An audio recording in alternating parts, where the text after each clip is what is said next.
En las capas más oscuras de la conciencia colectiva, donde habitan las verdades que la humanidad prefiere enterrar bajo montañas de dogma y miedo, existe una pregunta que durante casi 2000 años ha permanecido velada, sofocada, reprimida por las instituciones más poderosas jamás construidas por el hombre.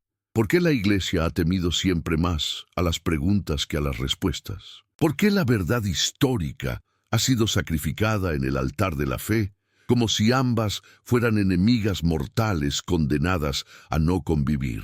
Baruch Spinoza, el filósofo que fue maldecido por su propia comunidad, excomulgado a los 24 años, que vivió en los márgenes de la sociedad holandesa del siglo XVII, puliendo lentes y desarrollando una filosofía que habría de desafiar los cimientos mismos de la religión organizada, comprendió algo que la mayoría de sus contemporáneos no podía ni siquiera imaginar: que la verdad no tiene miedo de la razón, pero que el poder sí. El poder, en sus formas institucionalizadas, en su encarnación como estructura eclesiástica, como dogma, como prohibición, construye muros de silencio para evitar que la razón acceda a ciertos lugares, ciertos documentos, ciertos nombres que aguardan en la oscuridad como fantasmas de la historia. Y uno de esos nombres, uno de esos espectros que ha asustado a los guardianes de la fe durante siglos, es el nombre del hombre que, según parece, impregnó a María de Nazaret, la madre de quien sería conocido como Jesús de Nazaret, Hijo de Dios, según la doctrina, pero algo muy diferente según los registros históricos que sobrevivieron en los márgenes, en las catacumbas de la erudición antigua, en los fragmentos de papiros olvidados que los custodios del dogma prefieren que permanezcan mudos para siempre.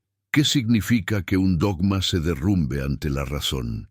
¿Qué ocurre en la conciencia de una civilización cuando la narración que ha sostenido la identidad de miles de millones de personas durante milenios se desmorona como un castillo de arena ante la investigación histórica? Spinoza no escribía sobre estos temas de forma directa, pero su método, su insistencia en que debemos leer los textos bíblicos como haríamos con cualquier otro texto histórico, sin otorgarles un estatus sobrenatural ni una inmunidad a la crítica racional, fue exactamente lo que la Iglesia temía que sucediera. Su tratado teológico-político, esa obra maestra de la subversión intelectual, publicada de forma anónima en 1670, sentó las bases para la aplicación del método histórico-crítico a los textos bíblicos, ese método que eventualmente revelaría capas y capas de contradicción, interpolación, redacción tardía y, lo que es más importante, la intervención humana deliberada en la construcción de narrativas sagradas. ¿No será que la verdadera fe comienza cuando las certezas se quiebran? ¿No será que la auténtica espiritualidad empieza justo cuando nos atrevemos a formular la pregunta que la institución nos ha prohibido formular? Porque lo que Spinoza intuyó, lo que sus lentes holandeses de precisión óptica le permitieron ver con claridad meridiana, fue que el miedo, no la fe, había sido el motor de toda la religión institucional. El miedo a las dudas, el terror ante las preguntas sin respuesta, el pánico a que alguien, en algún lugar, descubriera que el emperador no llevaba ropa, que el Hijo de Dios era en realidad el hijo de un soldado cuyo nombre había sido deliberadamente borrado de los registros oficiales. La historia, como todos sabemos, es escrita por los vencedores, pero también es ocultada por los asustados. En Palestina, en el primer siglo de la Era Común, cuando una muchacha judía quedó embarazada, un acontecimiento que en cualquier otra circunstancia hubiera sido considerado una deshonra familiar, un escándalo de los que traen vergüenza sobre 7 generaciones, la narrativa fue reescrita, fue transfigurada, fue elevada a un nivel de lo sobrenatural, de lo divino, de lo milagroso. Pero ¿qué ocurrió verdaderamente? ¿Qué sucedió en esa noche en Nazaret, cuando los ojos de la historia se cerraron y los ojos de la leyenda se abrieron? Las autoridades cristianas primitivas enfrentaban un problema teológico de proporciones cósmicas. Si Jesús era el Hijo de Dios, entonces su concepción no podía haber sido ordinaria. No podía haber sido el resultado de la cópula de dos seres humanos, acto que la tradición judía consideraba, en ciertos contextos, impuro. La virginidad de María se convirtió así en una necesidad dogmática más que en una verdad histórica. Fue una construcción teológica diseñada para resolver una crisis de legitimidad, una incoherencia en la narrativa que amenazaba con desmorona la estructura incipiente de la fe cristiana. Y en medio de este proceso de reescritura, un nombre fue destruido, una identidad fue borrada.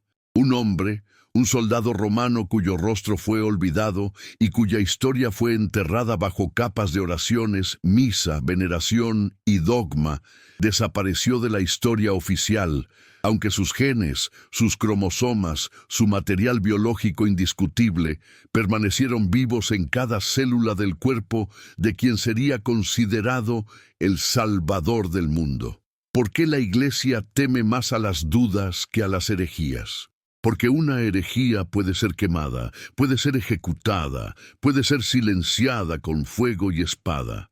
Pero una duda es más peligrosa que cualquier espada, porque vive en la mente, crece en la conciencia, se multiplica con cada pregunta formulada. Spinoza lo sabía, por eso fue excomulgado. No fue excomulgado porque dijera algo específicamente herético, aunque lo hizo, sino porque su método, su forma de razonar, su insistencia en que debemos cuestionar, en que debemos examinar, en que la razón es la herramienta más confiable que poseemos para acercarse a la verdad, era una amenaza existencial para las estructuras de poder religioso que habían gobernado Europa durante más de 1000 años.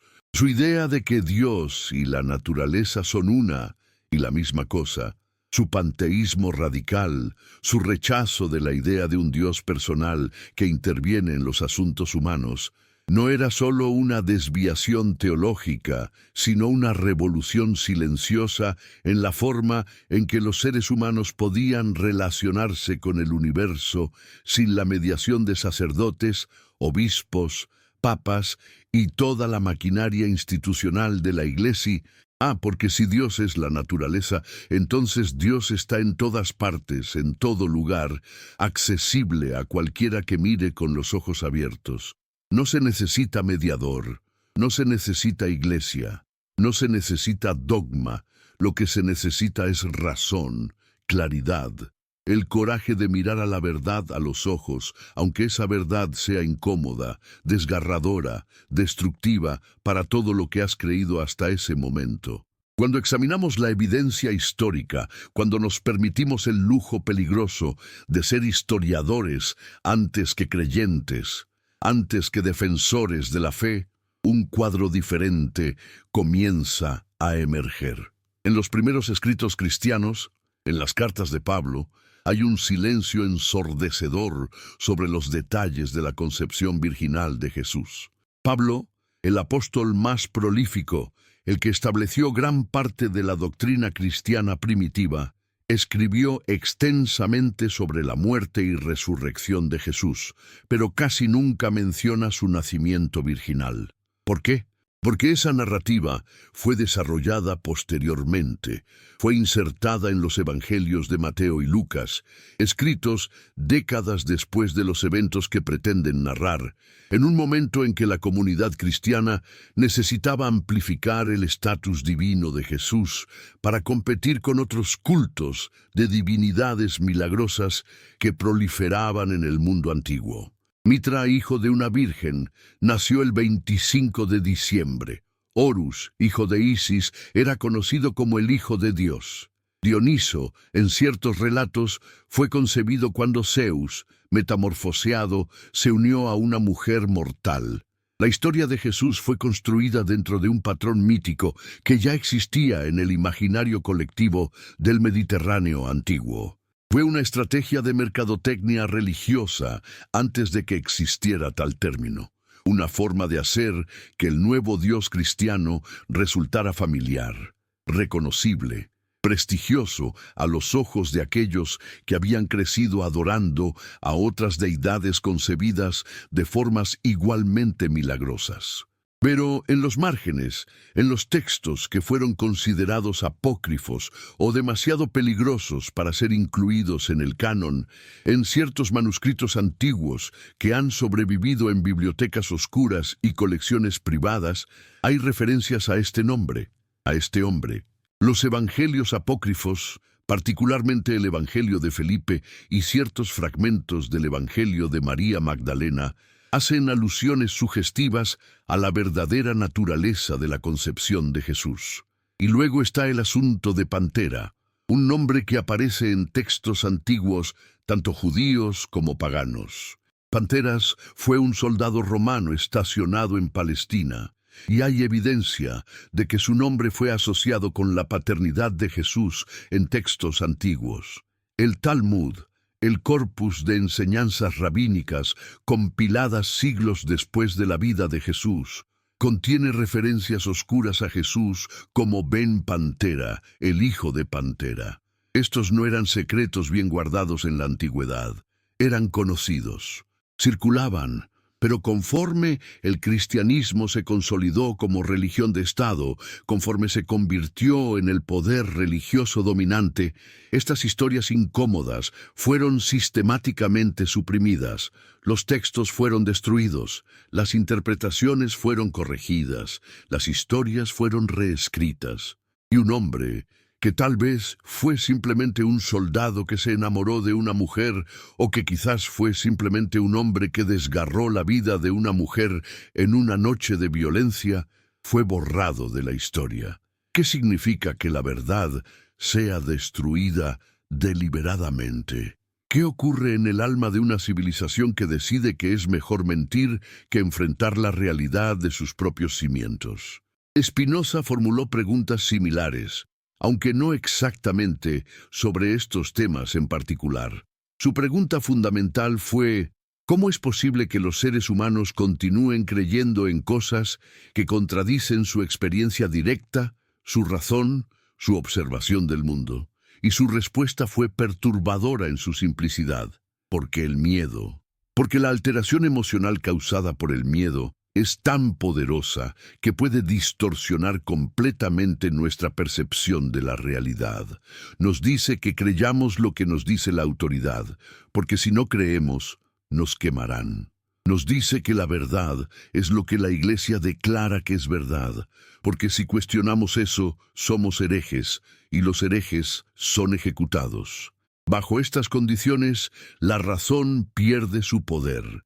Se convierte en un órgano vestigial, un remanente de una era antes de que la religión organizada enseñara a la humanidad a tener miedo de pensar.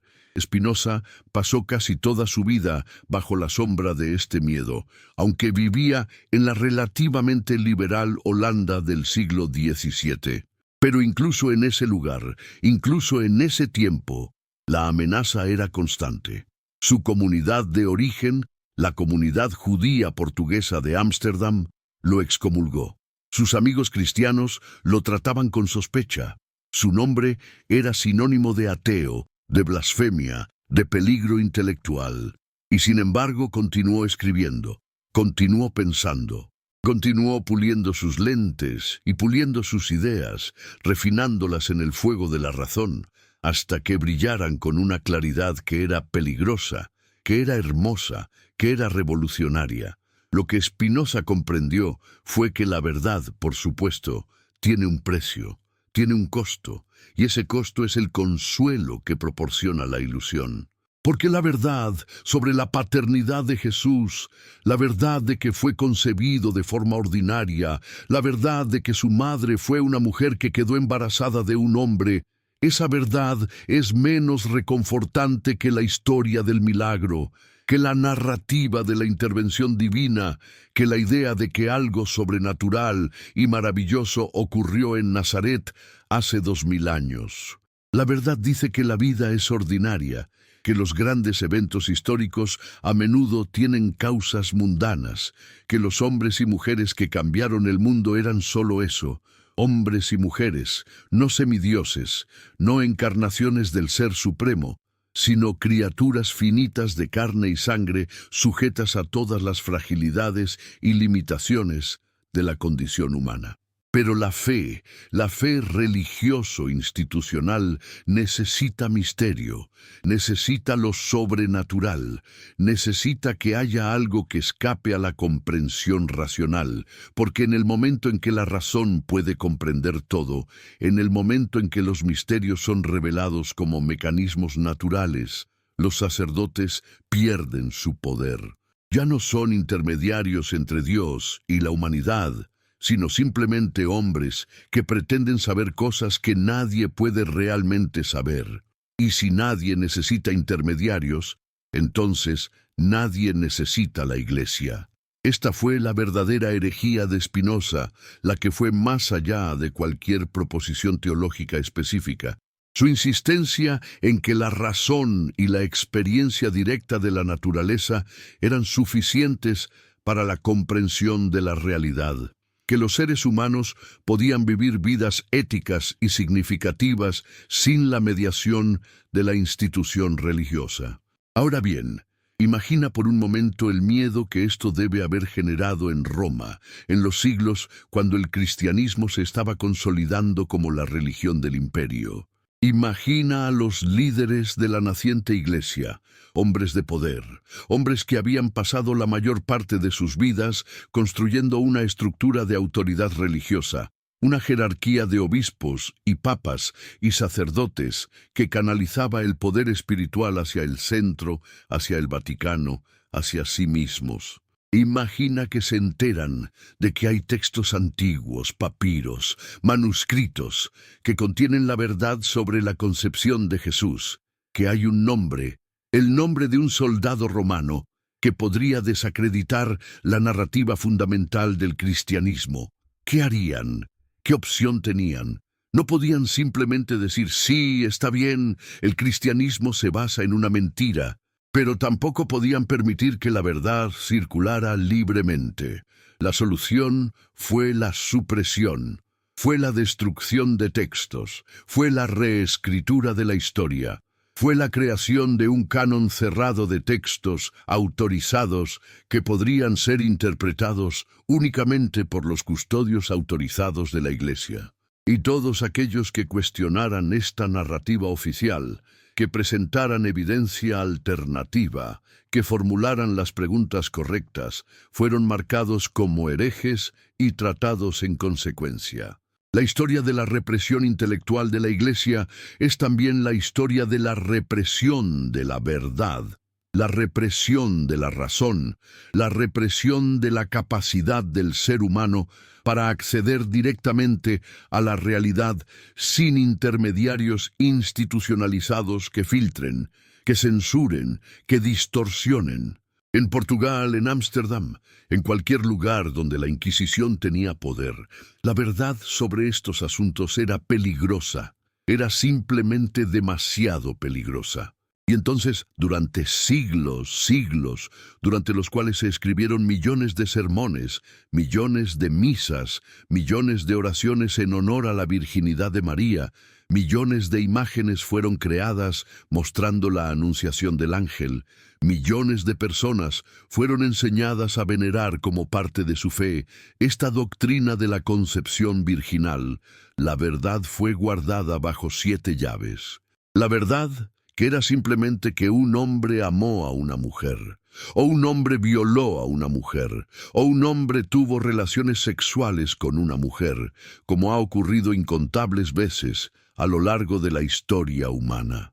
La verdad que es que todos somos productos de la biología ordinaria, de la física ordinaria, de la química ordinaria, de que no hay nada milagroso en el hecho de que un espermatozoide encuentre un óvulo. Y a partir de esta verdad ordinaria, de esta realidad biológica sin adornos, emergió una de las figuras más influyentes en la historia, alguien cuyas enseñanzas transformaron el mundo. No necesitaba ser un milagro para ser importante, no necesitaba ser sobrenatural para cambiar la historia, pero la Iglesia necesitaba el milagro, la Iglesia necesitaba lo sobrenatural. Porque en el momento en que admitiera que Jesús fue concebido de forma ordinaria, en el momento en que dijera el nombre del Padre ordinario, en ese momento la estructura completa de la autoridad eclesiástica se tambaleaba, porque habría una grieta en el muro, una rendija por la que la razón podría entrarse colando. Spinoza, en su exilio intelectual, trabajando con sus lentes, reflexionando sobre la naturaleza de la realidad y la ilusión, habría apreciado la ironía de la situación. La Iglesia había construido su autoridad sobre una doctrina que pretendía ser verdad revelada, pero que era en realidad una construcción histórica, una invención, un mito adoptado y reelaborado a partir de patrones mitológicos preexistentes. Pero lo que era aún más fascinante, lo que habría fascinado a un filósofo como Spinoza, era cómo la humanidad fue capaz de sostener esta mentira durante tanto tiempo. ¿Cómo fue posible que miles de millones de personas creyeran en algo que, en el fondo de sus corazones, no podían realmente creer racionalmente? ¿Cómo se manipula la mente humana para que acepte una contradicción lógica? La respuesta es el miedo. El miedo es la herramienta más poderosa que cualquier institución de poder jamás ha poseído. Es más efectivo que la espada, que la tortura, que la amenaza de muerte, porque el miedo ataca las bases mismas del pensamiento racional. Produce una situación en la cual la persona prefiere creer una mentira cómoda antes que enfrentar una verdad incómoda. Produce un estado de existencia donde el ser humano se convierte a sí mismo en su propio carcelero, su propio inquisidor, patrullando los límites de su propio pensamiento para asegurarse de que no cruza ciertos umbrales prohibidos. Por eso la Iglesia insistía tanto en la fe, porque la fe es el acto de creer en algo a pesar de la falta de evidencia, o aún mejor, en presencia de evidencia contraria. La fe es la capitulación de la razón, y es exactamente este acto de capitulación lo que mantiene intacta la estructura del poder religioso. Aquí debo insertar una pequeña invitación para aquellos que observan estas palabras, estas reflexiones sobre la verdad y la mentira, sobre lo que la historia nos ha escondido y por qué. Si en este momento te encuentras leyendo estas palabras, en algún lugar de este planeta azul, en alguna ciudad bajo algún cielo diferente, quizás en Madrid o en Sao Paulo, en Estambul o en Pekín, en Lagos o en Sydney, les pido que escriban en los comentarios desde qué ciudad, desde qué país están y qué hora es allí en este preciso momento. Porque esta reflexión sobre la verdad global, sobre cómo la mentira fue propagada a través de todo el mundo, es más profunda cuando reconocemos que hay seres humanos en todas partes, en este momento, grappled con las mismas preguntas, en diferentes idiomas, bajo diferentes cielos. Y si estas palabras han tocado algo en tu corazón, si has encontrado valor en esta búsqueda de la verdad, te pido también que las compartas con un amigo cercano, alguien a quien ames, alguien que creas que necesita escuchar estas palabras, que necesita formular estas preguntas. Que las compartas con el deseo de que bendiciones lleguen a su vida, a su familia, que la verdad que buscamos juntos pueda ser una semilla de transformación en sus vidas también. Porque la verdad, cuando es compartida, cuando es transmitida de persona a persona, de corazón a corazón, adquiere una potencia que no puede tener si permanece encerrada en la soledad de una sola mente. Este es entonces el punto de partida de nuestro viaje a través de la segunda parte de esta narración. Hemos establecido la pregunta, hemos identificado el problema, Hemos visto cómo la verdad fue suprimida, cómo un nombre fue borrado, cómo la razón fue sofocada bajo el peso del dogma religioso. Ahora debemos descender más profundamente. Debemos examinar el conflicto fundamental entre la fe y la razón. Debemos ver cómo una figura como Spinoza se convirtió en el hereje que fue, no porque dijera cosas irracionales, sino precisamente lo contrario, porque insistió en la supremacía de la razón, en la capacidad del ser humano para conocer la verdad a través de la investigación racional. Y en el corazón de este conflicto encontraremos la verdadera naturaleza del miedo que la Iglesia ha tenido siempre.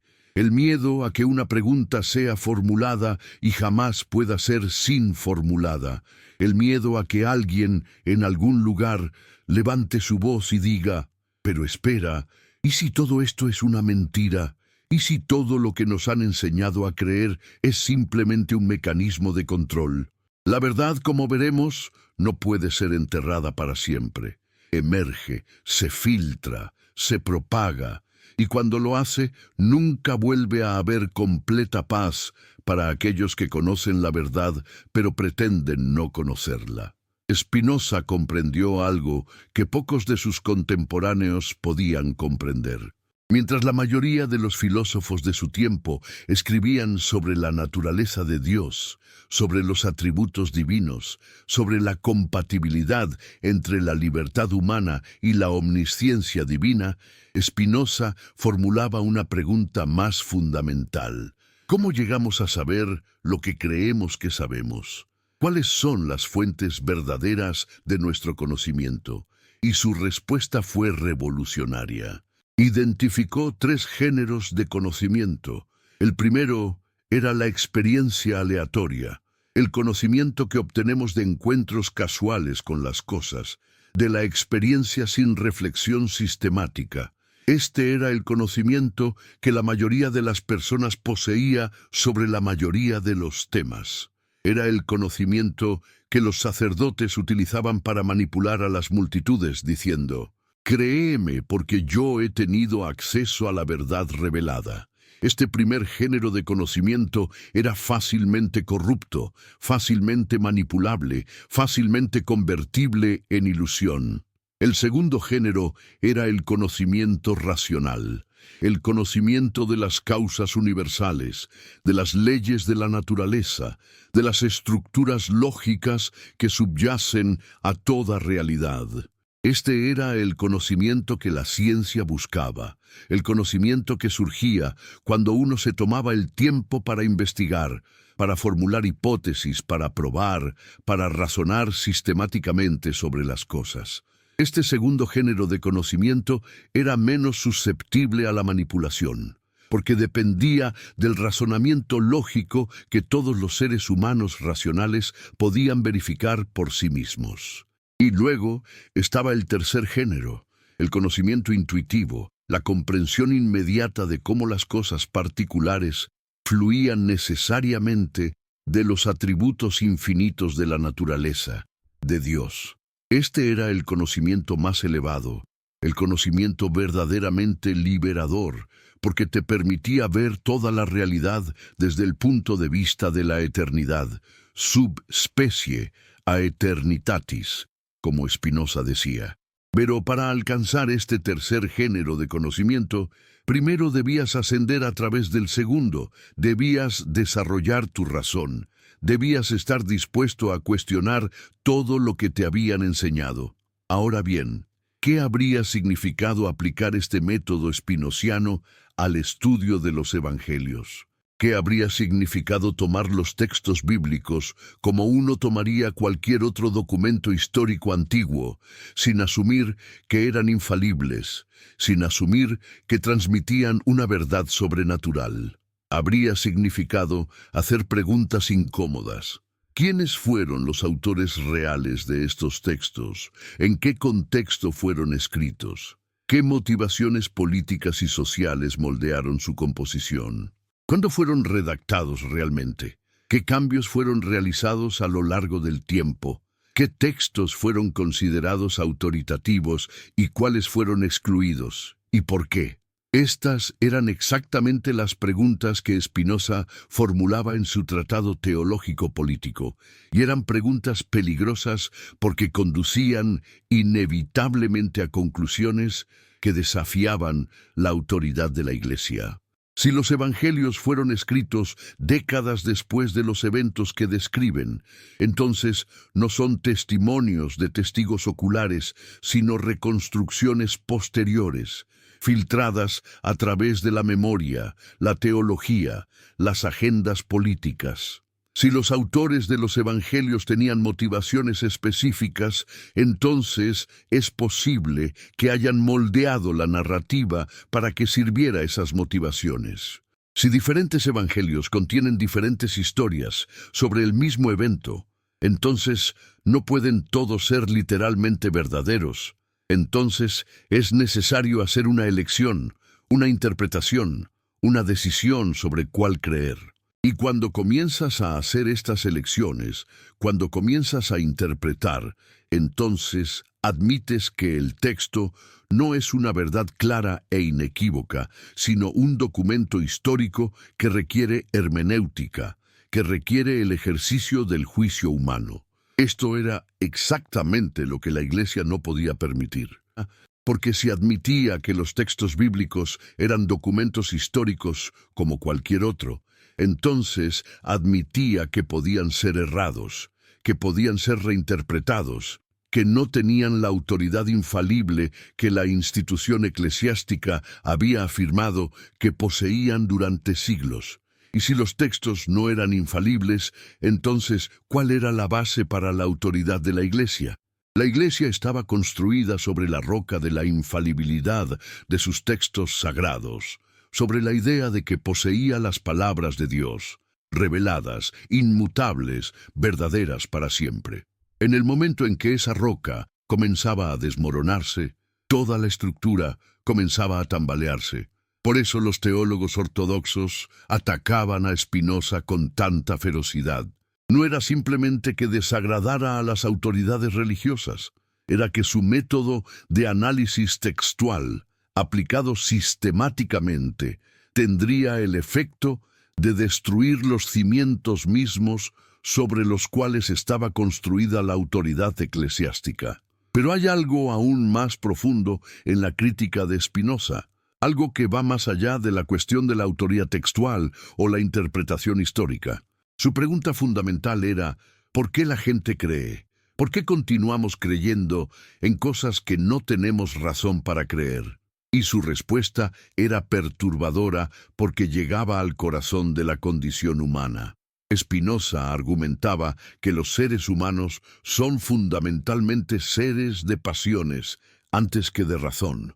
Experimentamos alegría y tristeza, amor y odio, esperanza y miedo, y estos afectos generan deseos y aversiones que moldean nuestro pensamiento mucho más que cualquier argumento racional.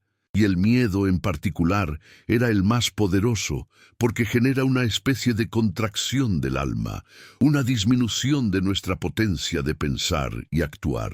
Bajo el dominio del miedo, los seres humanos están dispuestos a creer casi cualquier cosa si eso promete aliviar el miedo. Están dispuestos a someterse a la autoridad si esa autoridad promete protegerlos.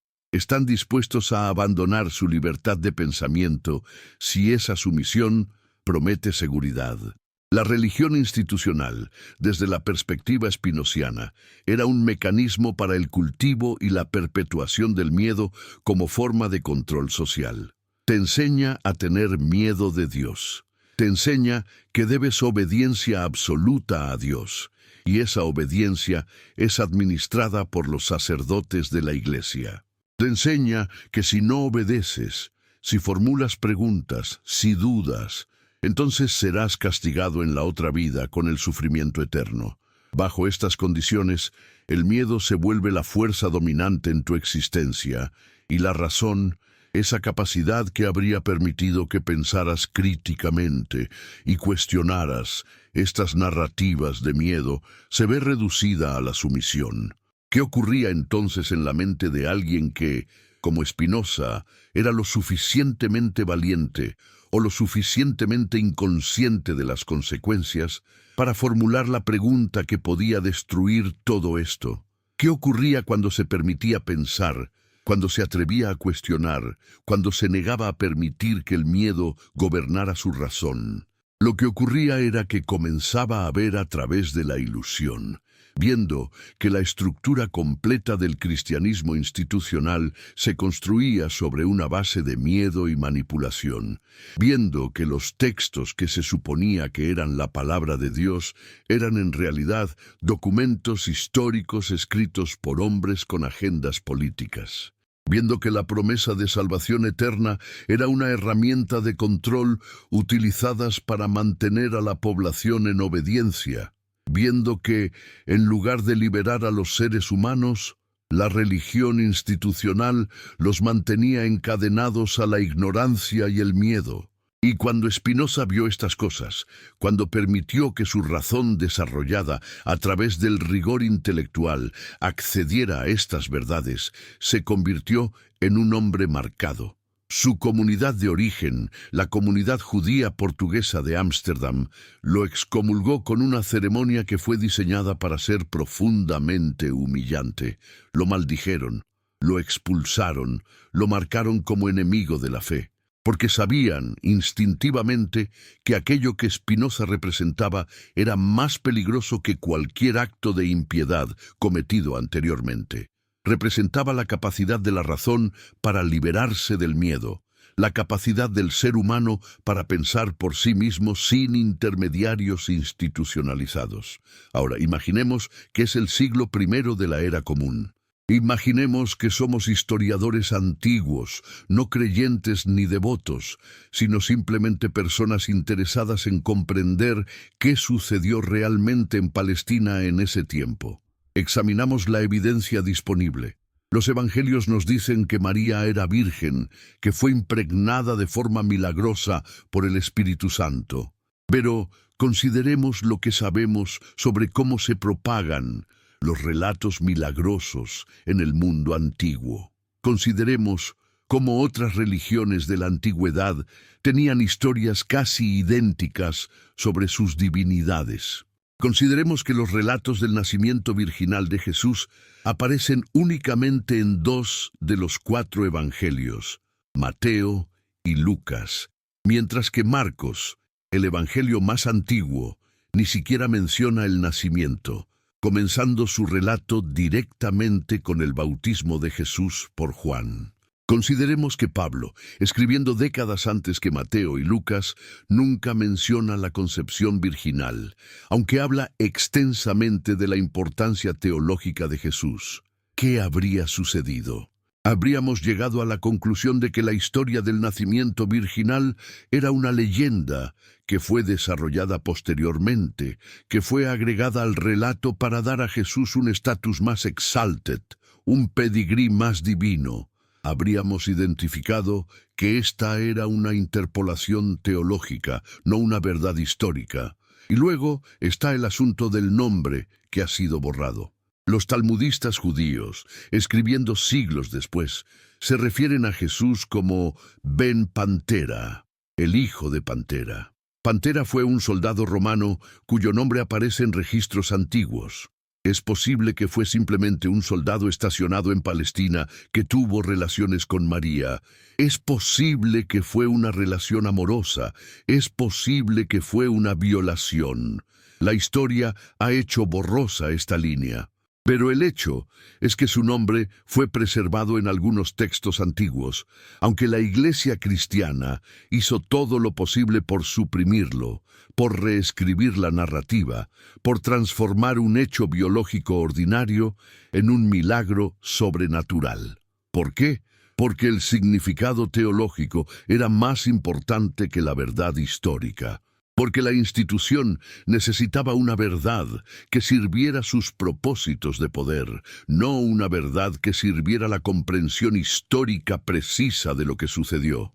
Y entonces, el nombre fue destruido, fue reemplazado por la palabra Espíritu Santo, fue sustituido por la palabra milagro, fue cubierto con capas de teología hasta que quedó invisible, hasta que fue olvidado, hasta que generaciones de cristianos crecieron sin saber que hubo un tiempo, hace casi 2000 años, cuando la verdad sobre el Padre de Jesús era conocida, era discutida, era recordada.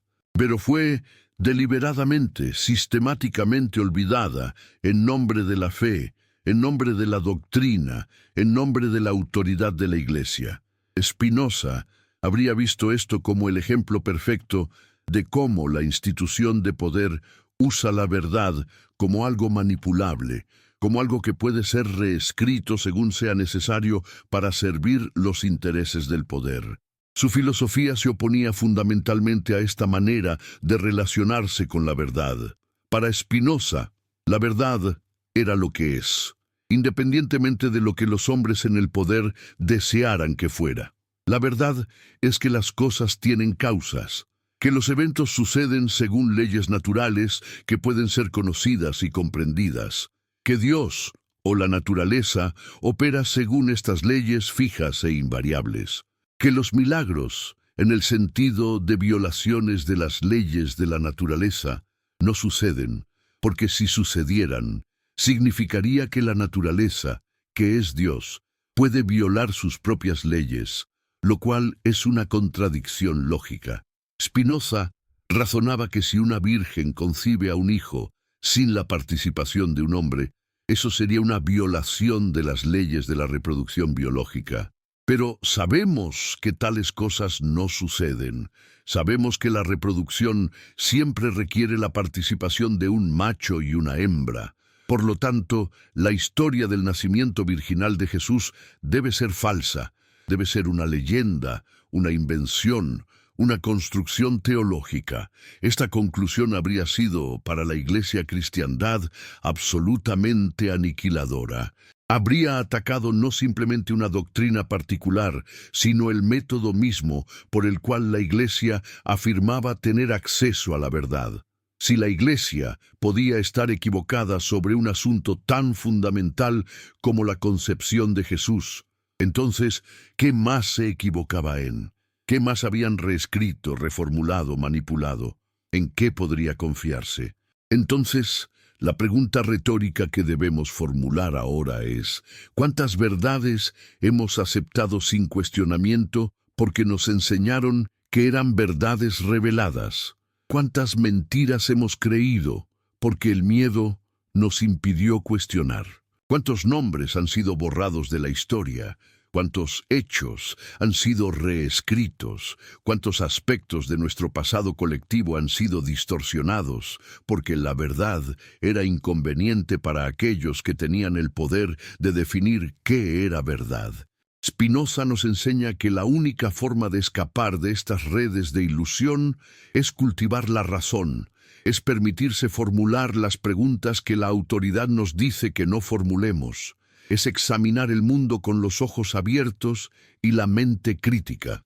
Pero esto requiere valentía, requiere estar dispuesto a estar solo, requiere estar dispuesto a ser maldecido, excomulgado, excluido, porque eso es el precio de pensar libremente en un mundo donde el poder ha estructurado toda la realidad para mantener el control sobre las mentes de las personas.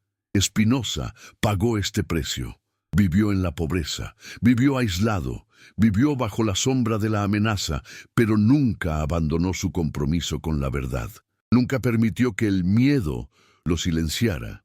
Y por eso es que casi 400 años después de su muerte, sus ideas permanecen revolucionarias, permanecen peligrosas, permanecen capaces de iluminar verdades que el poder preferiría que permanecieran en la oscuridad. Así terminamos la primera mitad de nuestro periplo a través de este territorio teológico-filosófico. Hemos establecido que existe una verdad histórica que fue suprimida, que existe un nombre que fue borrado, que existe una realidad sobre la concepción de Jesús, que fue deliberadamente reemplazada con una narrativa milagrosa. Hemos visto cómo Spinoza, a través de su método de análisis crítico, habría desenmascarado esta supresión de la verdad. Hemos comprendido que el miedo era el arma utilizada para mantener la ilusión en lugar. Y ahora nos dirigimos hacia la tercera parte, hacia el clímax de esta narración, donde estas ideas convergerán en una reflexión final sobre lo que significaría verdaderamente permitir que la razón sea victoriosa sobre el miedo, lo que significaría permitir que la verdad emerja completamente de las sombras en que ha sido confinada. Pero antes de eso, es importante recordar que mientras formulamos estas preguntas, mientras examinamos estas verdades, hay algo que debe ser dicho sobre la naturaleza misma de lo que estamos buscando. La verdad no es simplemente un conjunto de proposiciones correctas que pueden ser enumeradas y transmitidas. La verdad es un proceso, es un movimiento del pensamiento. Es la transformación de quién eres cuando te permite ser transformado por el contacto con la realidad tal como es. Es el viaje desde el miedo a la libertad, desde la ilusión a la claridad, desde la existencia bajo la dominación de otros hacia la vida vivida de acuerdo a tu propia razón, tu propia comprensión, tu propia experiencia del mundo. Ahora, en la segunda parte de esta narración, debemos descender más profundamente aún en los abismos de este conflicto entre fe y razón. Debemos examinar más de cerca cómo la Iglesia mantuvo su poder no simplemente a través del miedo, sino también a través de la sofisticación intelectual de su defensa del dogma. Porque lo que hace que la mentira sea verdaderamente efectiva no es su crudeza, sino su sofisticación. La Iglesia no simplemente decía, creed esto o seréis quemados. La Iglesia producía tratados teológicos elaborados. Producía filósofos y teólogos que podían defender cada aspecto de la doctrina cristiana con argumentos que parecían lógicos, que parecían razonables, que parecían surgir de los principios más puros de la razón. Santo Tomás de Aquino formuló argumentos complejos sobre cómo la razón y la fe podían ser reconciliadas. La escolástica desarrolló todo un sistema de lógica para defender la coherencia de la doctrina trinitaria, de la encarnación, de la concepción virginal. Todo esto fue presentado como si fuera el producto de la razón aplicada correctamente, cuando en realidad era la razón puesta al servicio del dogma preestablecido. Es aquí donde residía la verdadera sofisticación de la represión intelectual de la Iglesia. No era simplemente que dijera, no pienses, era que decía, piensa, pero únicamente dentro de estos límites preestablecidos. Usa tu razón, pero úsala para defender conclusiones que ya hemos alcanzado. Formúlate preguntas, pero úsalas para profundizar en nuestra comprensión del dogma, no para cuestionarlo. Esto fue infinitamente más efectivo que la represión tosca, porque permitió a los intelectuales, a los pensadores, creer que estaban pensando libremente, cuando en realidad estaban operando dentro de una jaula de restricciones invisibles. Spinoza fue una de las primeras figuras que se atrevió a romper esta jaula de forma radical. No simplemente cuestionó este o aquel aspecto del dogma cristiano. Cuestionó el método mismo. Dijo, la razón no puede ser puesta al servicio del dogma. La razón debe ser soberana. Si la razón lleva a conclusiones que contradicen el dogma, entonces es el dogma el que debe ser abandonado, no la razón la que debe ser distorsionada. Esta era una posición que la Iglesia no podía tolerar porque amenazaba con hacerlo todo obsoleto. Si la razón era soberana, entonces, ¿para qué necesitaba nadie la Iglesia? ¿Para qué necesitaba nadie sacerdotes que interpretaran la voluntad de Dios cuando podía descubrir la verdad por sí mismo a través del ejercicio de la razón? ¿Para qué necesitaba nadie la tradición, la autoridad, la jerarquía eclesiástica cuando tenía al alcance de su mano los métodos de la investigación racional? La amenaza que Spinoza representaba no era simplemente teológica, era existencial.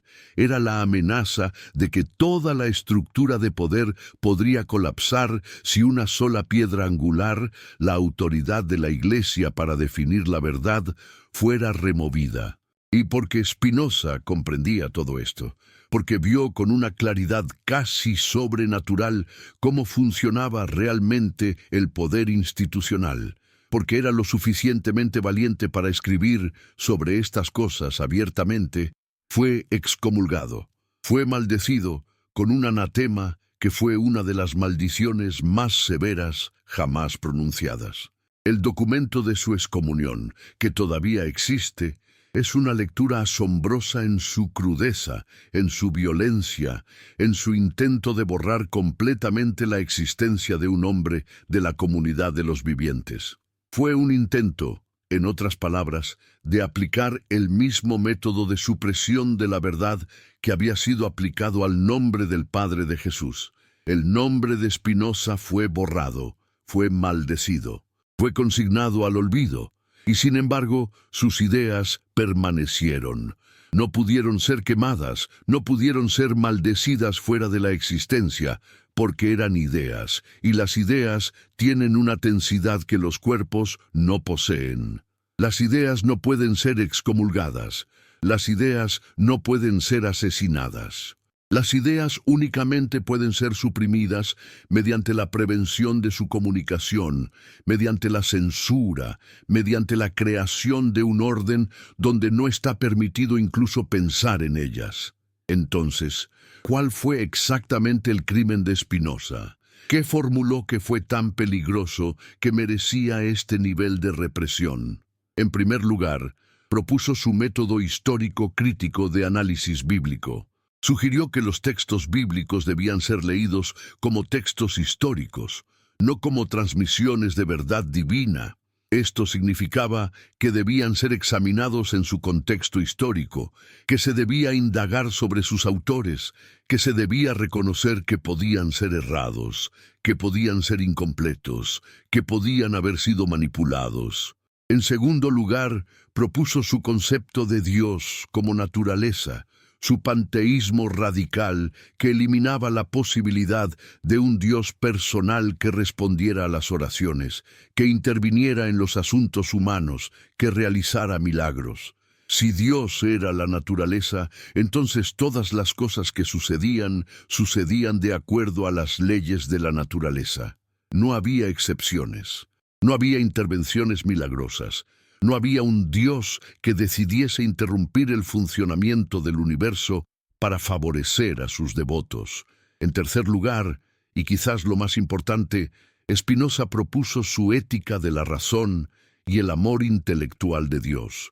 Sugirió que la verdadera religión, la verdadera espiritualidad, consistía en el cultivo de la comprensión racional de la naturaleza, en el aumento de la propia potencia de pensar y actuar, en la experiencia de alegría que surge cuando se entiende las cosas bajo la forma de la eternidad.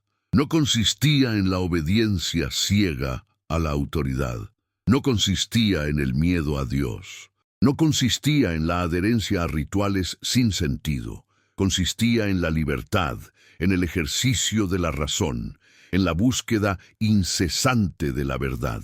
Estos tres elementos de la filosofía de Spinoza eran revolucionarios precisamente porque atacaban los tres pilares sobre los cuales estaba construida la autoridad de la Iglesia: la autoridad de los textos bíblicos, la realidad de lo sobrenatural y la necesidad de la institución eclesiástica como mediadora entre los seres humanos y Dios. Si los textos bíblicos no eran infalibles, entonces la Iglesia no podía afirmar que poseía una verdad revelada e irreemplazable. Si no había milagros, entonces no había evidencia de la intervención divina en favor de la Iglesia. Si no se necesitaba la Iglesia para mediar entre los seres humanos y Dios, entonces no se necesitaba la Iglesia en absoluto. Todo el edificio se desmoronaba, todo el poder se evaporaba. Y por eso la respuesta de las autoridades religiosas a Spinoza fue tan violenta, tan total, tan diseñada para eliminarlo no solamente de la vida religiosa, sino de la vida en sí. Pero lo que estas autoridades no comprendieron del todo, lo que no podían comprender, era que una idea, una vez liberada, no puede ser recapturada. Una vez que alguien ha formulado la pregunta, ¿y si el método histórico crítico se aplicara a los textos bíblicos? Esa pregunta entra en la atmósfera intelectual y comienza a circular. Comenzó a circular lentamente al principio, en los cafés de Ámsterdam, en las conversaciones secretas entre intelectuales, en cartas privadas escritas con cautela. Pero finalmente, como todas las ideas que tocan algo verdadero, comenzó a circular más ampliamente. Y ahora, 400 años después de Spinoza, el método histórico crítico es práctica estándar incluso en las instituciones teológicas de la Iglesia. Los estudiosos católicos, protestantes e incluso ortodoxos ahora leen los textos bíblicos exactamente de la forma que Spinoza sugirió, como documentos históricos que deben ser examinados críticamente. Y lo que encuentran, lo que invariablemente encuentran, es lo que Spinoza predijo que encontrarían. Evidencia de redacción tardía, de interpolaciones, de manipulación, de errores históricos, de la intervención humana en la construcción de lo que fue presentado como verdad revelada. Entonces, ¿cuál fue el resultado? La Iglesia colapsó cuando se reveló que sus textos no eran infalibles. No exactamente. Lo que sucedió fue algo más sutil e interesante. La Iglesia se adaptó. Comenzó a hablar no de infalibilidad, sino de inspiración. Comenzó a argumentar que aunque los textos contuvieran errores históricos, contenían una verdad espiritual más profunda. Comenzó a reinterpretar sus doctrinas a la luz de los descubrimientos históricos. En otras palabras, hizo exactamente lo que Spinoza predijo que haría cualquier institución de poder enfrentada con la erosión de su autoridad. Se reinventó, se reformó, cambió lo suficiente como para parecer que estaba aceptando la nueva verdad, mientras mantenía el control sobre cómo esa verdad era interpretada. Esto es lo que hace la sofisticación institucional más peligrosa. No es su resistencia total al cambio, sino su capacidad para cambiar, para adaptarse, para absorber las críticas y convertirlas en parte de su propia narrativa. La Iglesia es como una serpiente, capaz de mudar su piel sin perder su esencia. Pero hay un aspecto del legado de Spinoza que la Iglesia no ha podido absorber tan completamente. Y ese es su insistencia en que la verdad debe ser accesible a través de la razón sin necesidad de mediadores institucionales. Esta idea, una vez liberada, ha tenido un efecto corrosivo constante sobre toda forma de autoridad religiosa basada en el acceso exclusivo a la verdad revelada. Si alguien puede acceder a la verdad a través de su propia razón, sin necesidad de sacerdotes, obispos o papas, entonces, ¿cuál es la función de estos mediadores? ¿Cuál es la justificación para su existencia? ¿Cuál es la base de su autoridad? Estas preguntas, originadas en el pensamiento de Spinoza, han estado corriendo bajo la superficie de la cultura occidental durante los últimos 400 años, socavando constantemente la autoridad religiosa de formas que las autoridades religiosas probablemente no comprenden completamente, porque lo que Spinoza hizo fue democratizar el acceso a la verdad. Dijo: cualquiera que tenga una mente y la capacidad de pensar puede acceder a la verdad. No necesitas permiso de la Iglesia. No necesitas que te indoctrine un sacerdote. No necesitas creer lo que las autoridades te digan que creas. Lo único que necesitas es razón, coraje y la disposición a enfrentar la verdad tal como es, sin importar cuán incómoda sea. Ahora bien, volvamos a la cuestión central que hemos estado explorando, el nombre del soldado romano que engendró a Jesús. ¿Quién fue realmente?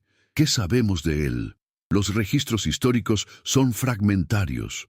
Sabemos que hubo un soldado romano estacionado en Palestina, probablemente en los años 20 o 30 del primer siglo, cuyo nombre fue registrado como Pantera o Pantera en algunos textos antiguos. Sabemos que su nombre fue asociado con la paternidad de Jesús en fuentes que eran hostiles al cristianismo. Sabemos que los talmudistas judíos, en sus escritos, se refieren a Jesús como Ben Pantera, el hijo de Pantera. ¿Significa esto que fue definitivamente él? ¿O es simplemente una coincidencia? La verdad es que no podemos estar completamente seguros. La historia de 2000 años ha cubierto las pistas, pero lo que sí podemos estar seguros es de que alguien fue el padre biológico de Jesús, y que ese alguien fue un ser humano ordinario, no una deidad, no una aparición del Espíritu Santo. Fue un hombre que, según todas las probabilidades, probablemente no conocía las implicaciones teológicas de su encuentro con María. Un soldado del Imperio Romano que quedó registrado en los textos antiguos antes de ser borrado de la historia oficial. Probablemente fue olvidado inmediatamente después de ese encuentro. Pasó el resto de su vida sin saber que había engendrado a alguien que transformaría la historia del mundo. Y tal vez ni siquiera supo qué se decía de su hijo en las comunidades cristianas que surgieron décadas después de su encuentro con María. Su nombre fue recordado solo porque era un incómodo recordatorio de que no había nada sobrenatural en la concepción de Jesús, que la historia ordinaria de reproducción humana era toda la verdad que había. Y por eso fue borrado. Por eso fue reemplazado con la palabra Espíritu Santo. Porque un nombre ordinario, un soldado ordinario, la mecánica ordinaria de la reproducción humana, eran cosas que no servían los propósitos teológicos que la Iglesia incipiente necesitaba servir. Pero aquí es donde la filosofía de Spinoza nos permite ver algo más profundo. Porque aunque el nombre fue borrado, aunque la verdad fue enterrada, no fue verdaderamente enterrada para siempre. Reaparece constantemente. Reaparece en los textos antiguos que los eruditos descubren. Reaparece en los evangelios apócrifos que circulaban en comunidades cristianas tempranas, que hablan de María embarazada bajo circunstancias ordinarias. Reaparece en el Talmud. Reaparece en los escritos de autores paganos antiguos que burlaban la narrativa cristiana del nacimiento virginal. La verdad no puede ser verdaderamente enterrada. Puede ser suprimida por un tiempo, puede ser cubierta bajo capas de dogma, pero siempre hay grietas, siempre hay fugas. Y cuando alguien como Spinoza llega con las herramientas de la razón crítica, cuando se atreve a mirar bajo las superficies, la verdad emerge nuevamente, no necesariamente en su forma completa y final, pero emerge, y eso es lo importante. Porque lo que Spinoza nos enseña es que la verdad tiene una integridad ontológica que la mentira no posee. La mentira depende de la ignorancia del público. La mentira depende de la represión de información alternativa. La mentira depende de estructuras de poder que prohíban la investigación crítica. Pero la verdad es simplemente la forma que las cosas tienen cuando se permite que sean lo que son. La verdad es el estado natural de la realidad cuando no está siendo distorsionada por la represión y la manipulación. Y por lo tanto, en el fondo, la verdad siempre tiene una ventaja sobre la mentira. Eventualmente emerge, eventualmente es recordada, eventualmente llama a la puerta de la conciencia colectiva y demanda ser escuchada.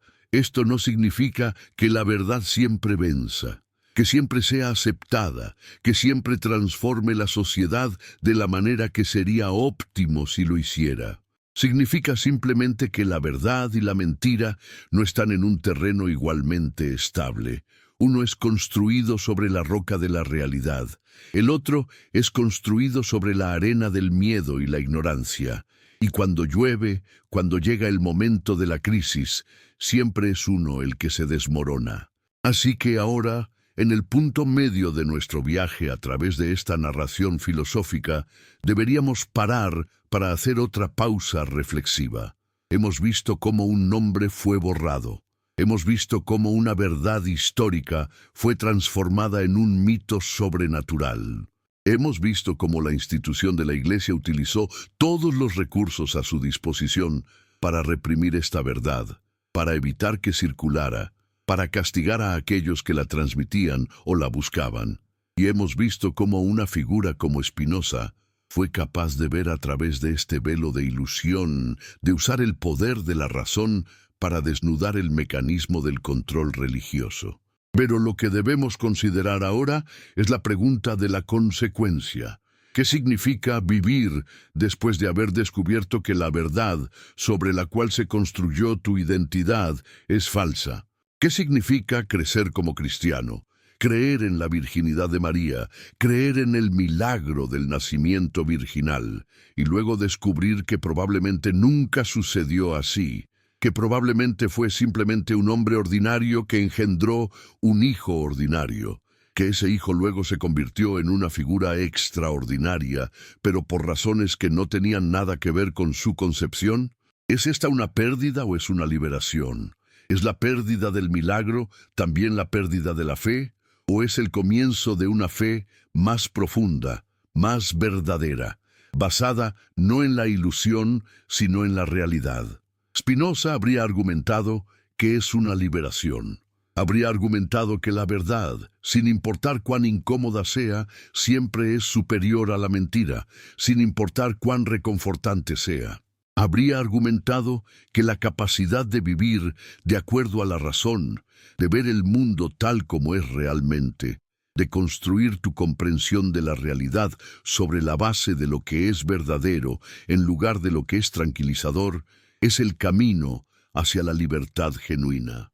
Pero habría reconocido también que este camino requiere sacrificio, requiere estar dispuesto a perder las ilusiones que proporcionan consuelo, requiere estar dispuesto a permanecer solo si es necesario, a ser excluido de la comunidad si es necesario, porque la verdad te ha separado de aquellos que todavía viven bajo la ilusión.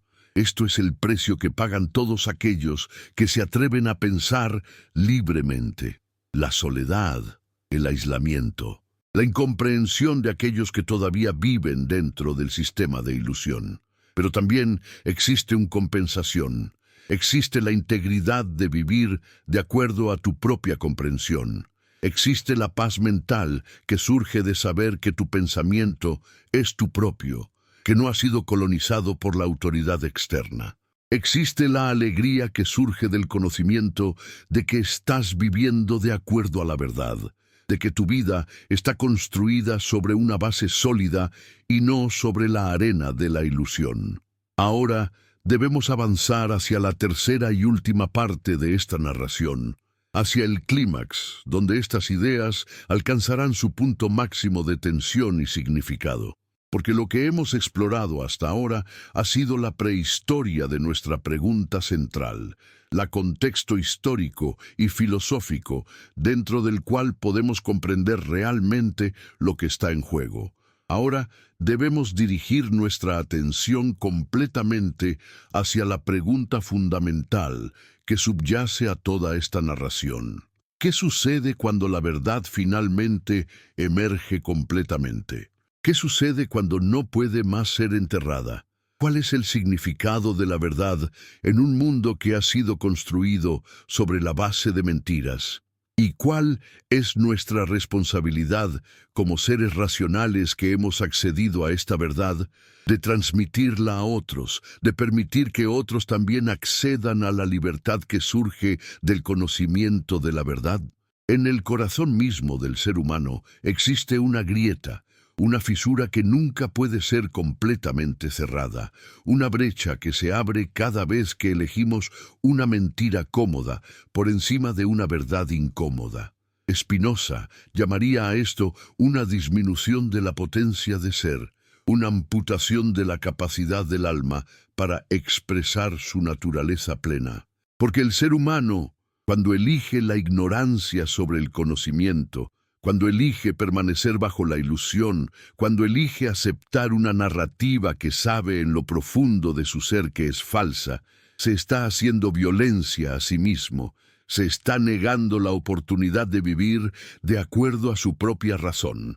Se está condenando a sí mismo a una existencia de miedo y conformidad, donde cada pensamiento debe ser revisado para asegurarse de que se alinea con lo que la autoridad ha decretado que es verdadero. Esto es una forma de muerte. No es la muerte del cuerpo, es la muerte del intelecto, la muerte de la capacidad de pensar por sí mismo, la muerte de la libertad. Y durante 2000 años, eso es lo que la Iglesia ha estado haciendo. Ha estado matando el intelecto de las personas, ha estado sofocando su capacidad de pensar, ha estado utilizando el miedo del castigo eterno, el miedo a la damnación, el miedo a ser abandonado por la comunidad, para mantenerlos en un estado de obediencia perpetua. Y el fundamento de todo este sistema de control, lo que lo hace posible, es la mentira. Es la mentira sobre el nacimiento de Jesús. Es la mentira sobre la virginidad de María. Es la mentira sobre la intervención sobrenatural en los asuntos ordinarios. Es la mentira de que los seres humanos necesitan un intermediario institucionalizado para acceder a la verdad o a la gracia divina. Todo el sistema del poder eclesiástico está construido sobre esta montaña de mentiras. Pero ahora llegamos a un punto en la historia, a un punto en la evolución de la conciencia humana, donde esa mentira ya no puede ser sostenida.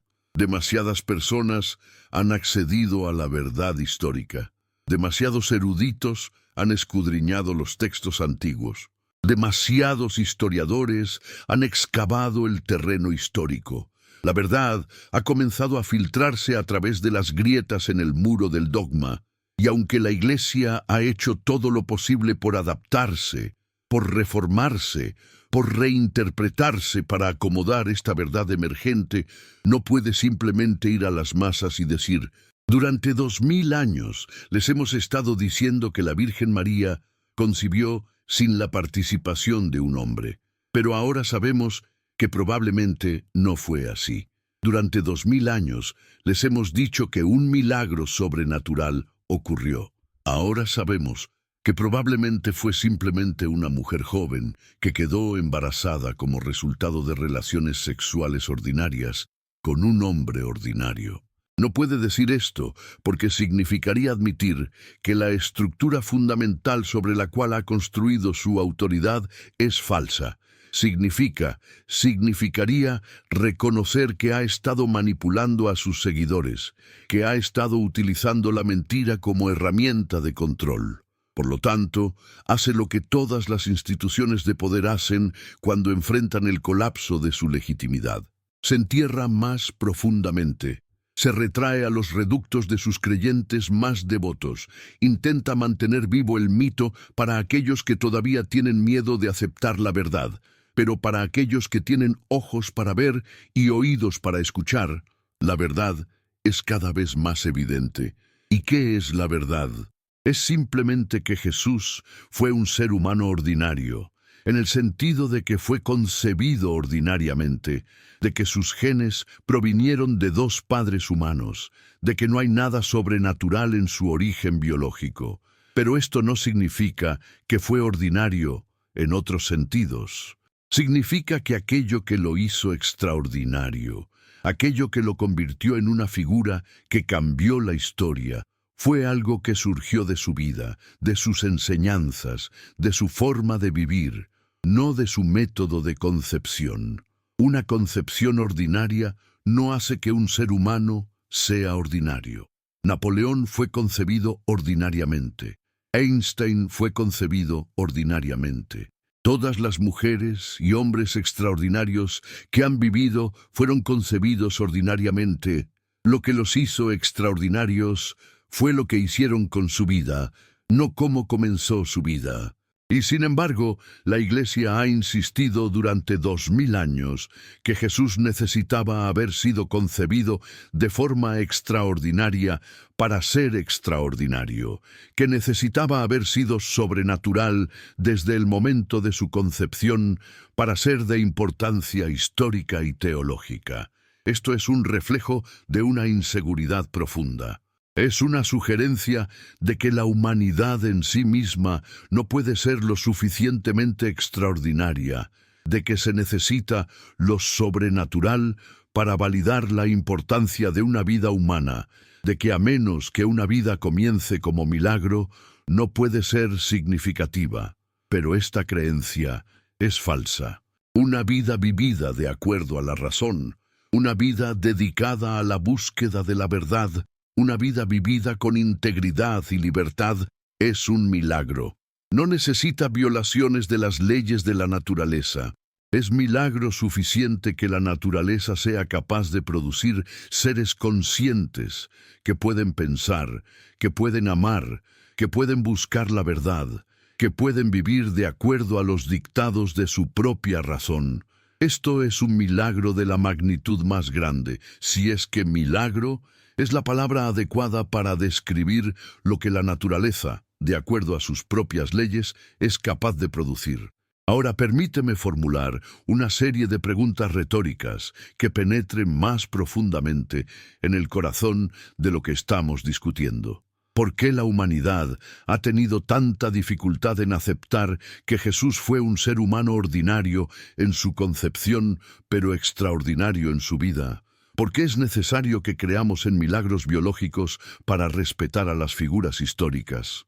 ¿Por qué no podemos simplemente celebrar a Jesús como un ser humano extraordinario, cuyas enseñanzas cambiaron el mundo, sin necesidad de capa adicional de sobrenatural? ¿No sería eso suficiente? ¿No sería eso más honesto? ¿No sería eso más hermoso, en un sentido, que cualquier mito? Porque hay algo profundamente hermoso en la idea de que un ser humano ordinario, alguien como nosotros, en lo fundamental, fue capaz de alcanzar tal altura de comprensión, tal profundidad de enseñanza, tal transformación espiritual. Hay algo inspirador en ello. Dice, si Jesús pudo hacerlo siendo humano ordinario, entonces tal vez nosotros también podemos alcanzar alturas extraordinarias en nuestras propias vidas. Tal vez la verdadera revolución que Jesús representó no fue que fue concebido milagrosamente, sino que fue capaz de vivir de una manera que enseñó a los seres humanos a liberarse del miedo, a cuestionarse a autoridad, a buscar la verdad, a vivir de acuerdo a sus principios incluso si eso significaba contradicción con el poder establecido. Eso fue verdaderamente revolucionario. Eso fue verdaderamente amenazante para la autoridad religiosa, y es por eso que la autoridad religiosa necesitaba transformar su historia en un mito. Es por eso que necesitaba elevarlo al estatus de lo sobrenatural, porque así podían decir, sí, fue extraordinario, pero eso fue porque era sobrenatural, porque era Dios, porque era algo completamente diferente de nosotros, ordinarios mortales. De esa manera, su mensaje revolucionario podría ser desarmado, podría ser institucionalizado, podría ser capturado por la Iglesia y utilizado para justificar exactamente el tipo de autoridad que Jesús mismo había cuestionado. Y así, el revolucionario se convirtió en el símbolo del orden establecido. El hombre que había enseñado a sus seguidores a cuestionar la autoridad se convirtió en la justificación para la autoridad más grande que jamás haya existido. Spinoza habría visto a través de todo esto, habría visto a través de la mentira a la estructura de poder que la mentira servía. Habría visto que el misterio del nacimiento virginal no era un misterio teológico, sino un artefacto del poder institucionalizándose a sí mismo. Y por eso habría insistido en que debemos pensar críticamente sobre estas cosas. Debemos examinar no simplemente la verdad de las proposiciones teológicas, sino cómo funcionan esas proposiciones en el contexto de las estructuras de poder.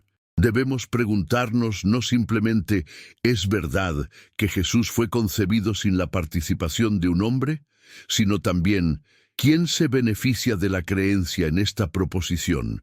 ¿Quién tiene poder cuando esta proposición es creída? ¿Quién pierde poder cuando esta proposición es cuestionada? Y la respuesta es clara. La institución de la Iglesia se beneficia. La institución de la Iglesia tiene poder cuando esta proposición es creída. La institución de la Iglesia pierde poder cuando esta proposición es cuestionada. Por lo tanto, la insistencia de la Iglesia en la concepción virginal es un acto de autopreservación institucional, no una revelación de verdad divina. Es un acto de represión intelectual disfrazado de piedad. Es un acto de mentira disfrazado de fe.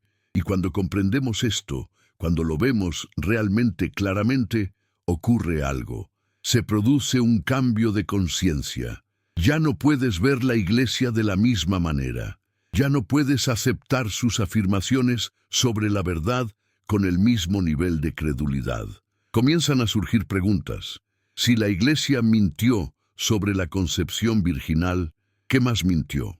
Si la Iglesia manipuló los textos bíblicos para servir sus propios intereses de poder, ¿cuánta manipulación ocurrió? ¿Cuántas otras verdades fueron alteradas? ¿Cuántas otras enseñanzas fueron distorsionadas?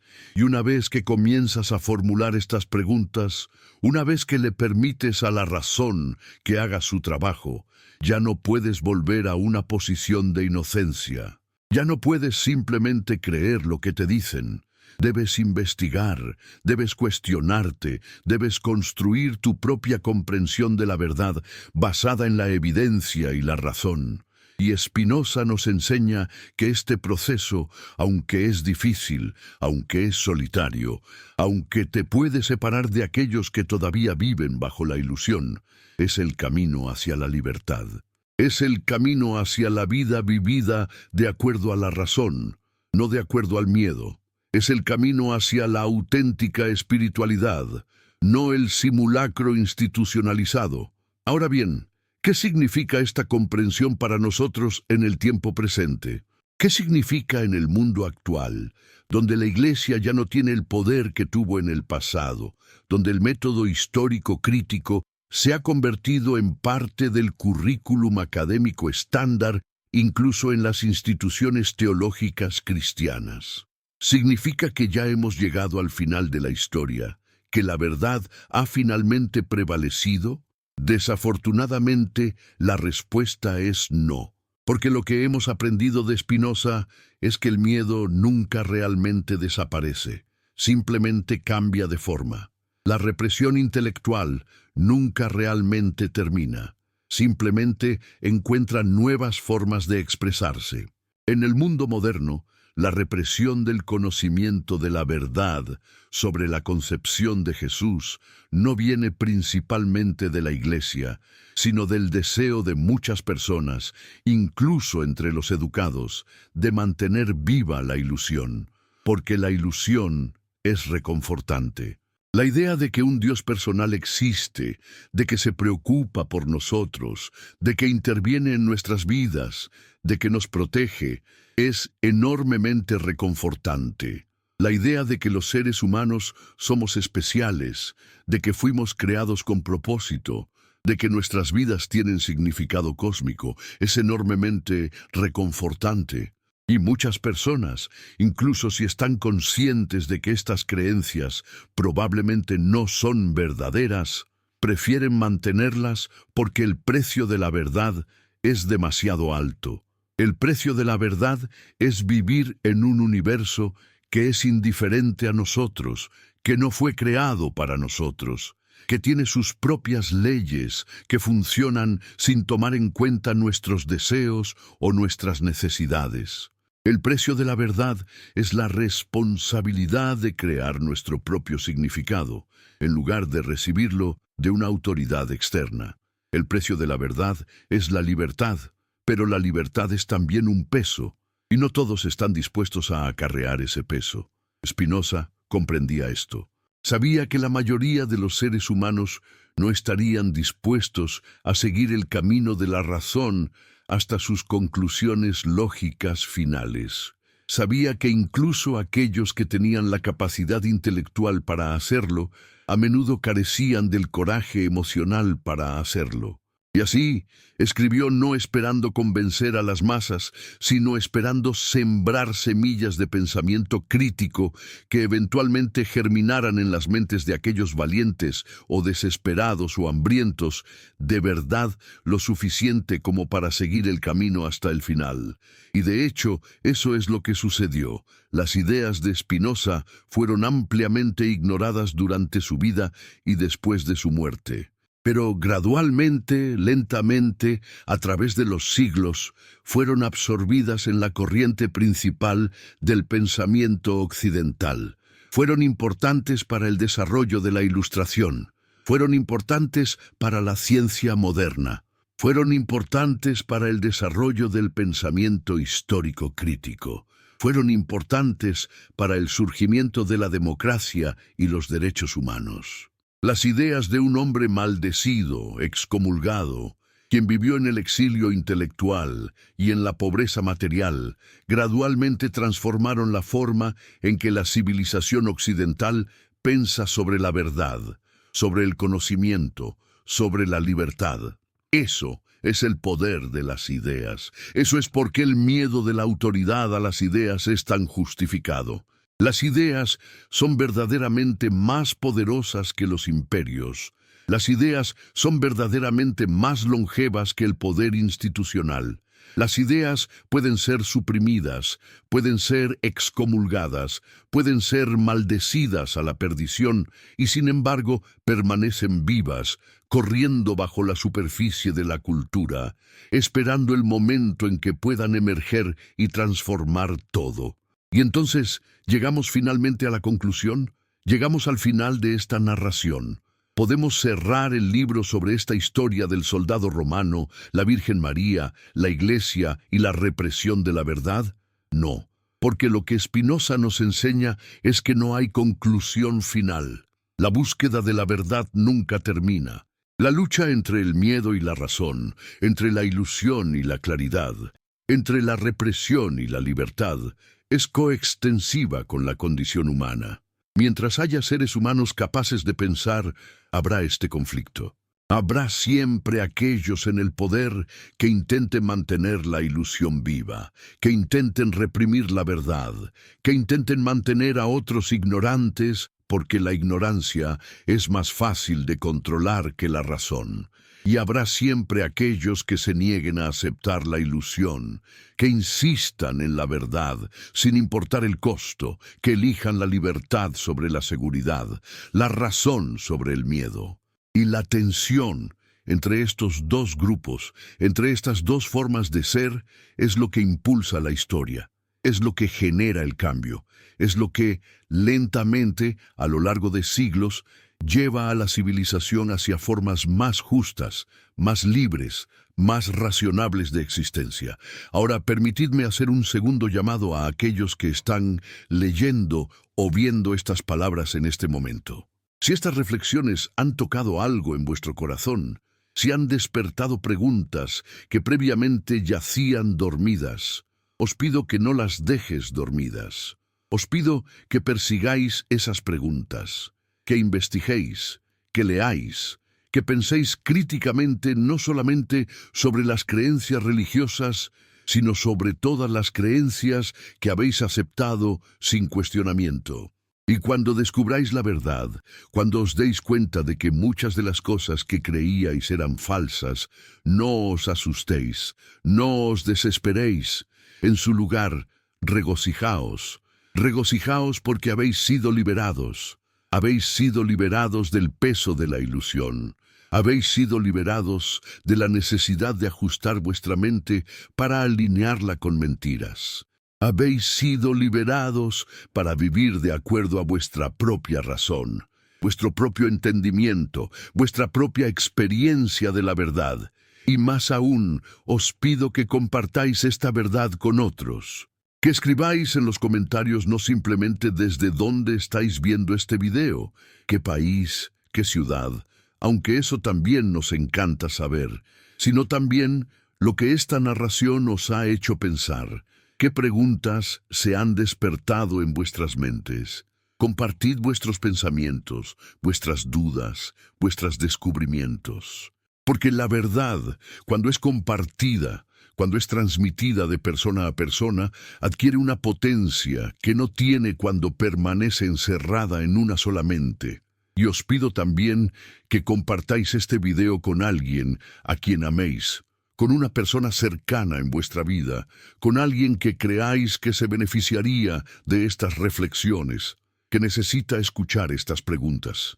Compartidlo con el deseo de que la verdad llegue a sus vidas, de que las bendiciones del conocimiento racional y la libertad que surge de la verdad lleguen a su vida y a la vida de su familia, a sus seres queridos. Porque el verdadero cristianismo, si podemos hablar de tal cosa, no es la adherencia ciega a un dogma sobre la concepción virginal, es la búsqueda incesante de la verdad. Es el compromiso con la libertad, es la dedicación a vivir de acuerdo a la razón. Es el amor al prójimo que surge no del miedo al castigo, sino de la comprensión racional de que somos todos parte de una naturaleza común. Es esto lo que Jesús enseñó, aunque sus enseñanzas fueron posteriormente distorsionadas e institucionalizadas. Es esto lo que hemos perdido. Y es esto lo que debemos recuperar. Porque, en última instancia, lo que está en juego aquí es nada menos que la libertad humana, la libertad de pensar, la libertad de investigar, la libertad de cuestionar, la libertad de no creer lo que nos dicen que debemos creer, la libertad de buscar la verdad sin temor a represalias. Esta es la verdadera revolución que Spinoza representaba. No fue una revolución política. No fue una revolución militar, fue una revolución intelectual y espiritual. Fue el levantamiento de la razón contra el miedo. Y esa revolución, a pesar de todos los esfuerzos de aquellos en el poder para reprimirla, ha tenido éxito. Ha transformado la forma en que los seres humanos piensan sobre la verdad. Ha transformado la forma en que los seres humanos piensan sobre la autoridad. Ha transformado la forma en que los seres humanos piensan sobre la libertad. Las ideas de Spinoza están ahora grabadas tan profundamente en la civilización occidental que hemos olvidado de dónde vinieron. Hemos olvidado que una vez fue revolucionario afirmar que el método científico podría ser aplicado a los textos bíblicos.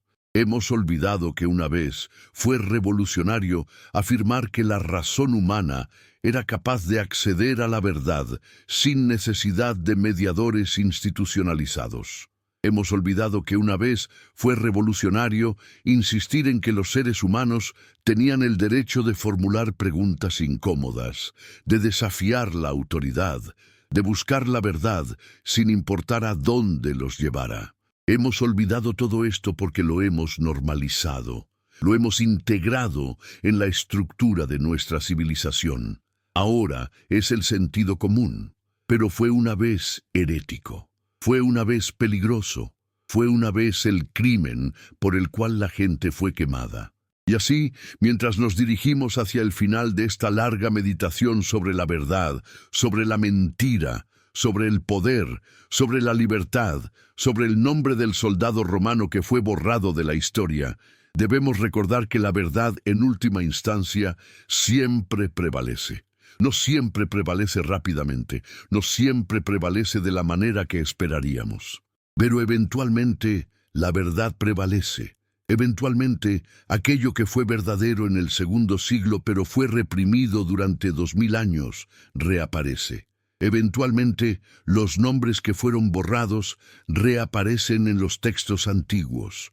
Eventualmente, aquellos que sacrificaron su paz mental para mantener la mentira descubren que el sacrificio fue innecesario, que la verdad no era ni tan terrible ni tan destructiva como habían temido.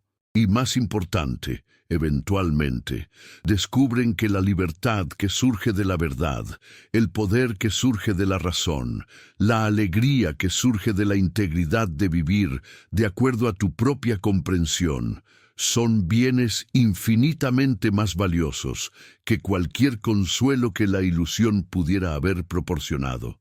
Estos entonces son los puntos de inflexión de nuestra narración.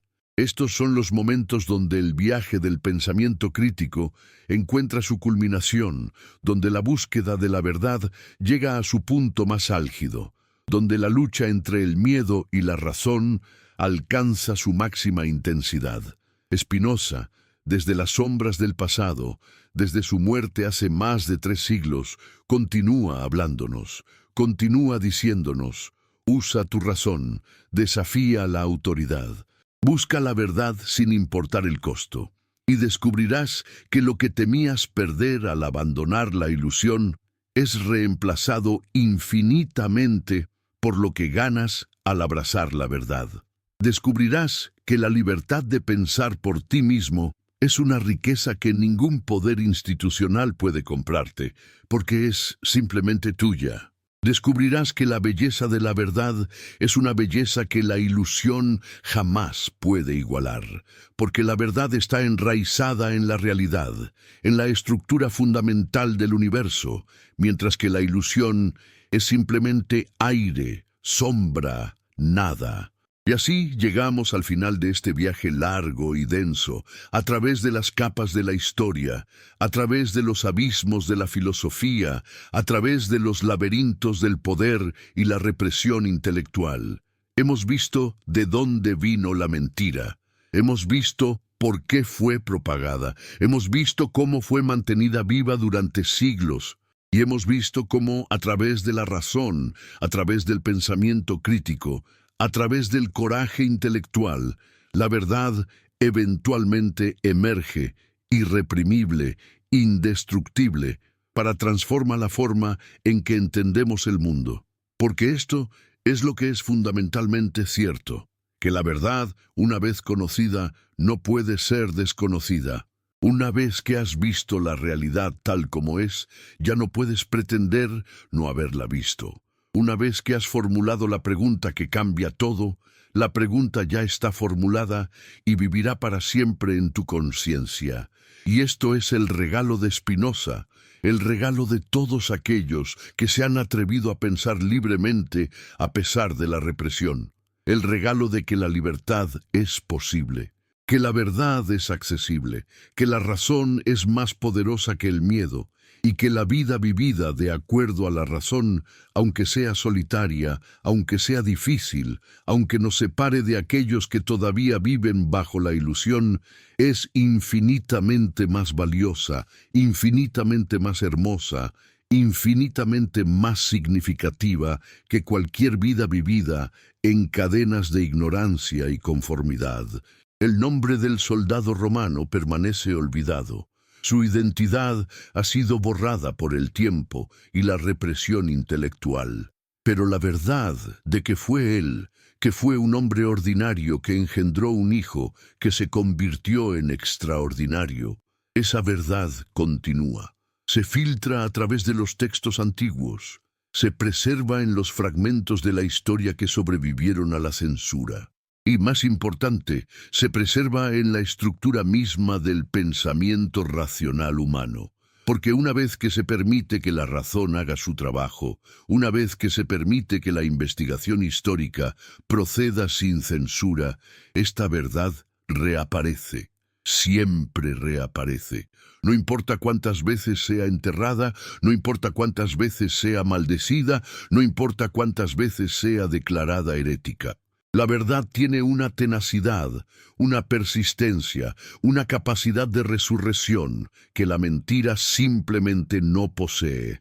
Y así, lo que hemos narrado aquí no es simplemente una historia sobre la concepción de Jesús, aunque lo es. Es una historia sobre la naturaleza misma de la verdad. Es una historia sobre cómo el poder intenta controlar la verdad. Es una historia sobre cómo la razón, lentamente pero inevitablemente, eventualmente prevalece. Es una historia que es nuestra historia. Es una historia que continúa siendo escrita en cada momento en que elegimos la verdad sobre la mentira, en que elegimos la razón sobre el miedo, en que elegimos la libertad sobre la seguridad de la ilusión, porque en cada uno de nosotros hay un pequeño Spinoza. En cada uno de nosotros hay la capacidad de pensar críticamente, de investigar, de cuestionar. Y cada vez que ejercemos esa capacidad, cada vez que usamos nuestra razón sin importar la presión para conformarnos, estamos participando en la revolución que Spinoza comenzó. Estamos contribuyendo a la liberación de la humanidad del miedo y la ignorancia. Estamos ayudando a la verdad a emerger de las sombras. Y eso finalmente es el significado más profundo de esta narración. No es simplemente que fue un soldado romano quien concibió a Jesús. Es que la verdad, sin importar cuán profundamente sea enterrada, sin importar cuán sistemáticamente sea represada, sin importar cuántos siglos de mentiras se acumulen sobre ella, eventualmente emerge. Y cuando lo hace, cuando se permite que la verdad respire nuevamente el aire de la libertad, la humanidad entera es transformada.